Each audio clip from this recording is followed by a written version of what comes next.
మా బంధువు. ఈ స్టోరీ చెప్పినప్పుడు సరే చూద్దాం అనుకున్నాం.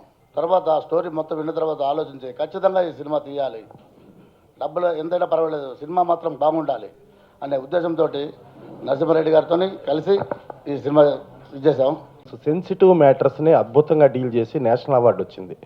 దాని తర్వాత నాకు తెలిసి తెలుగు సినిమాలకు దేనికి నేషనల్ అవార్డు వచ్చినట్టు లేదు. సో అట్టా నేషనల్ అవార్డు ఇప్పుడు మామూలుగా గోవాలో ఇంటర్నేషనల్ ఫిల్మ్ ఫెస్టివల్ జరుగుతుంటే మన తెలుగు సినిమా ఏముంది అని అంటే జనరల్గా ఏంటంటే రామానాయుడు గారు ఆయన మరణించారు, ఆయన సినిమా ఒకటి ఉంటుంది. ఏడిది నాగేశ్వరరావు ఆయన మరణించారు, ఆయన సినిమా ఒకటి ఉంటుంది. ఇట్టా సినిమాలు ఉంటమే కానీ మన తెలుగు సినిమాలు నేషనల్ అవార్డుకి రీచ్ అవ్వని స్థాయికి ఉంది. అట్టా రీచ్ అయ్యి ఒక నేషనల్ అవార్డు ఏ ఒత్తిడి కానీ ఏ ఇన్ఫ్లుయెన్స్ కానీ ఏమీ లేకుండా నరసింహనంది ఆ నేషనల్ అవార్డు తెచ్చుకోగలిగాడు, ఆ ఎమోషన్స్ మీద తీయగలిగాడు. సో అలాంటి నరసింహనందిని కాపాడుకోవాల్సిన బాధ్యత అటు తెలంగాణ ప్రభుత్వం కానీ ఆంధ్రప్రదేశ్ ప్రభుత్వం కానీ తెలుగు ప్రేక్షకులు అందరి మీద ఉంది. అతను కాపాడుకుంటే మంచి సెన్సిటివ్ ఫీలింగ్స్, మంచి పర్ఫెక్ట్గా ప్రజలకు ఉపయోగపడే ఒక ఛాందస్వాదాన్ని పారదోలే మంచి సినిమాలు వచ్చే అవకాశం ఉంటుంది. సో అలా కాపాడుకోలేకపోతే డెఫినెట్గా ఆయన కూడా వెక్స్ అయిపోయి నెక్స్ట్ కమల్తో ప్రయాణం చేశారు, అది కూడా డిఫరెంట్ జోనర్ చేశారు. లేకపోతే హై స్కూల్ ఆ టైప్లో చేసిన నరసింహనంది గారిని కాపాడుకొని లేకపోతే ప్రభుత్వాలు కానీ పరిశ్రమ కానీ ఇండస్ట్రీలు అందరం కూడా సిగ్గు లజ్జ మానం మర్యాదకి దూరం అయినట్టే. నాకు తను మధుమిత అమ్మాయి యాక్చువల్గా ఢిల్లీ థియేటర్ ఆర్ట్స్లో ఏదో మొత్తానికి ట్రైనింగ్ తీసుకొని వచ్చింది. అమ్మాయిని చూడగానే ఫస్ట్ చూడగానే ఈ క్యారెక్టర్కి అమ్మాయి అయితే బాగుంటుందని చెప్పేసి అనుకున్నాను. యాక్చువల్గా అమ్మాయి లేకపోతే ఈ లజ్జని సినిమా నేను చేసేవాడు కాదు.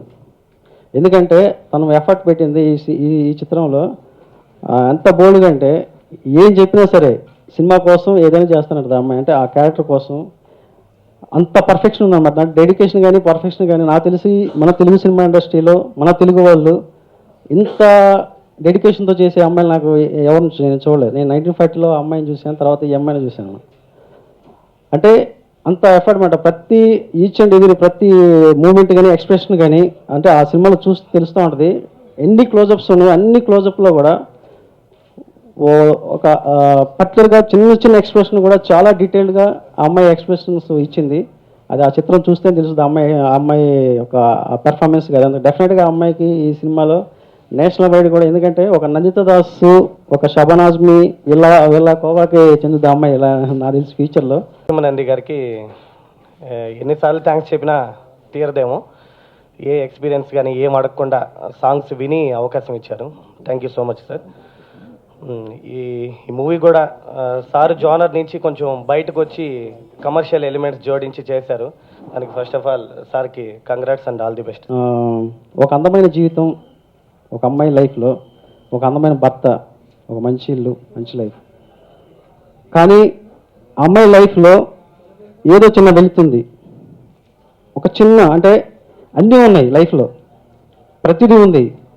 కానీ ఎక్కడో చిన్న మనసులో ఒక ఫీలింగ్ ఉందన్నమాట. ఏదో పోగొట్టుకున్న పోయిన ఒక ఫీలింగ్ ఉంది. సో ఆ ఫీలింగ్ కోసం ఆ మనసుకి తగ్గవాడు, తన ఆలోచనకు తగ్గవాడు, తన ఏదైతే కోరుకుంటుందో అలాంటి వ్యక్తి కోసం ఎంత దూరమైన వెళ్ళగలిగే ఒక అమ్మాయి క్యారెక్టర్ అన్నమాట. ఆల్ ఎమోషన్స్ ఉంటాయి అన్నమాట ఇందులో. భావోద్వేగాలకు సంబంధించిన కాన్సెప్ట్ మొత్తం కూడా. ఇందాక ప్రసన్న కుమార్ గారు చెప్పినట్టు ఆయన కథ చిన్న లైన్ చెప్పాను, చెప్పగానే ఆయన మొత్తం చెప్పేశాడు. దాంట్లో కొంత భాగం చెప్పాడు. నరసింహానంది గారి సినిమా అంటేనే డిఫరెంట్ క్యారెక్టరైజేషన్, డిఫరెంట్ సినిమా, ఒక డిఫరెంట్ జానర్లోకి వెళ్ళి ఉంటాయి.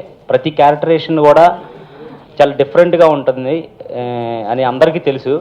సో నాకు ఆయన ఆ క్యారెక్టర్ ఇచ్చినప్పుడు నేను ఆయన మైండ్లో ఉన్న క్యారెక్టర్ తాలూకు విజన్ని ఫుల్ఫిల్ చేయడానికి నేను ట్రై చేశాను.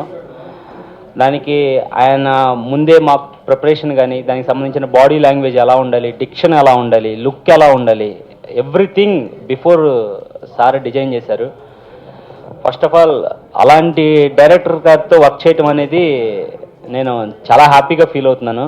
డైరెక్టర్లో మేము నిర్మిస్తున్నందుకు సంతోషపడుతున్నాం.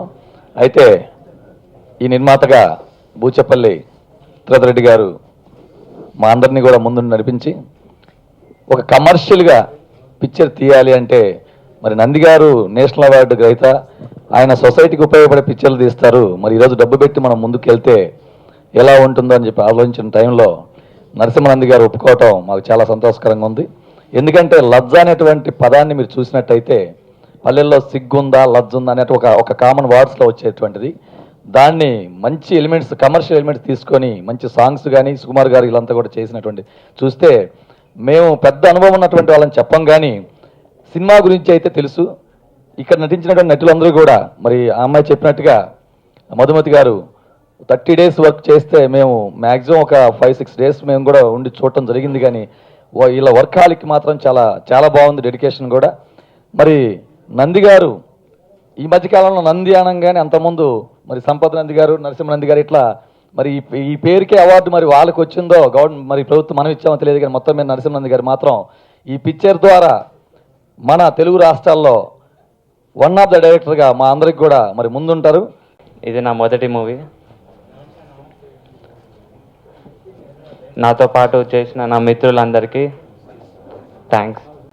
నా మీద నమ్మకంతో ఈ చిత్రానికి భాగస్వాములైనందుకు మా మిత్రులు ఫస్ట్ పాస్టర్ వెంకటేశ్వర గారు, తర్వాత పీలకరెడ్డి గారు, తర్వాత ఆలేటి శ్రీనివాసరావు గారు, తర్వాత నా రఫీ గారు, వీళ్ళందరూ కూడా భాగస్వాములుగా అయ్యి ఫస్ట్ టైం ఒక మంచి ప్రాజెక్ట్ చేద్దామని చెప్పేసి మేము ఒక కంకణం కట్టుకున్నాం. ఫస్ట్ మా పాస్టర్ వెంకటేశ్వర గారితో నాకు ఒక 10 years నుంచి రిలేషన్షిప్ ఉంది. ఆయన జడ్పీటీసీ చేసిన దగ్గర నుంచి కూడా ఎప్పటి నుంచో మంచి సినిమా చేద్దామని చెప్పేసి అనుకుంటున్నాం. సో ఈ చిత్రంతో ఆయన మాతో మేమందరం కలిసి చేస్తున్నందుకు థ్యాంక్స్ చెప్పుకుంటాను వెంకటేశ్వర గారికి. అలాగే పీలకరెడ్డి గారు, నేను 1940 సినిమా చేసిన దగ్గర నుంచి కూడా ఆయనతో మంచి అనుబంధం ఉంది. ఆయన ఆర్ఎఫ్సీలో చేసిన దగ్గర నుంచి కూడా ఆయన ఆల్రెడీ ఒక ప్రాజెక్ట్ కూడా చేశారు ఇంతకుముందు. సో ఈ సినిమాలో ఆయన కూడా భాగస్వామైనందుకు ఆయనకు కూడా కృతజ్ఞతలు తెలుపుకుంటున్నాను. అలాగే ఆలేటి శ్రీనివాసరావు గారు, ఆయన కూడా ఈ చిత్రంలో ఆయనతో నాకు ఒక 2 years నుంచి రిలేషన్షిప్ ఉంది. సో ఈ చిత్రంలో ఆయన కూడా భాగస్వామైనందుకు చాలా థ్యాంక్స్ చెప్పుకుంటున్నాను. Thank you so much for all coming here, and Prasanna Kumar garu, thank you so much. A actor కైనా కూడా లైక్ ఏదైనా పర్ఫార్మెన్స్ ఓరియంటెడ్ మూవీ దొరికితే like they feel very happy. Like నాకు ఈ మూవీలో ఫస్ట్ నరసింహానంది గారితో యాక్ట్ చేయడం ఇస్ లైక్ ఆయన మూవీస్ గురించి అందరికీ తెలుసు. పర్ఫార్మెన్స్కి చాలా స్కోప్ ఉంటుంది గర్ల్స్కి. అండ్ నాకు ఫస్ట్ మూవీగా ఇది రిలీజ్ అవ్వడం ఐఎమ్ ఎక్స్ట్రీమ్లీ వెరీ హ్యాపీ.